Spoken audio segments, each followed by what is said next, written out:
I'm making a conlang, but how do you actually do that? Well, the most important part of any language, even fictional ones, are its speakers. Think about it. Why is your language being spoken? What are your speakers familiar with? What are they trying to convey? It's the speakers that shape the language. It's their beliefs and values that are fundamental in creating a language. For example, the Odia language of India comes from a culture that values respect. And as a result, there are three singular versions of the singular pronoun you. One for people who are younger than you, which is a casual pronoun, another casual pronoun for people who are older than you, and a third formal pronoun that can be used for anyone. Let's apply this to a conlang. In my conlang, grammatical incorrectness or being inaccurate about something is considered worse than straight up lying about it. As a result, there are specific markers for specificity. For example, you're not allowed to say there are 10 people in a room if there are 9 people in a room. In English, it's pretty common to just say, yeah, there's 10 people in the room, right? Instead, you've got to say there are 10-ish people in the room. And similarly, there's a marker for that's sort of the inverse of ish, like there are exactly 10 people in the room.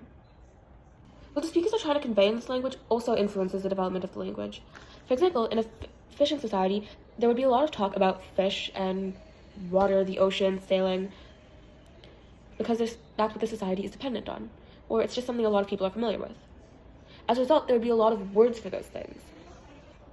Speakers don't just create nouns for what they need to express, though. They also create grammatical structures. For example, in my conlang, my conlang, which is meant for fairies, is meant for speakers with an inability to lie.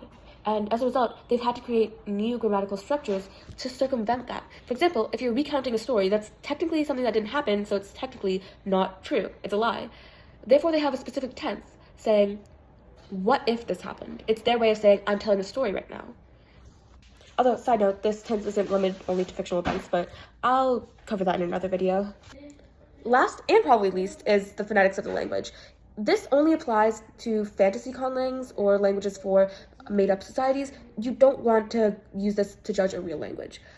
And you can use the phonetics of the language to reflect the culture themselves. For example, Tolkien's elf language is super flowery and delicate. It's got a very elegant sound to it because that's what the elves are like. Meanwhile, his dwarven language is a lot rougher because that's what the dwarven society is like. Again, don't use this to judge real languages, and what construes elegant or rough in phonetics really varies from person to person. So yeah, grammar, vocabulary, all of that stuff is really important when developing a conlang, but the most important thing is starting with the basics.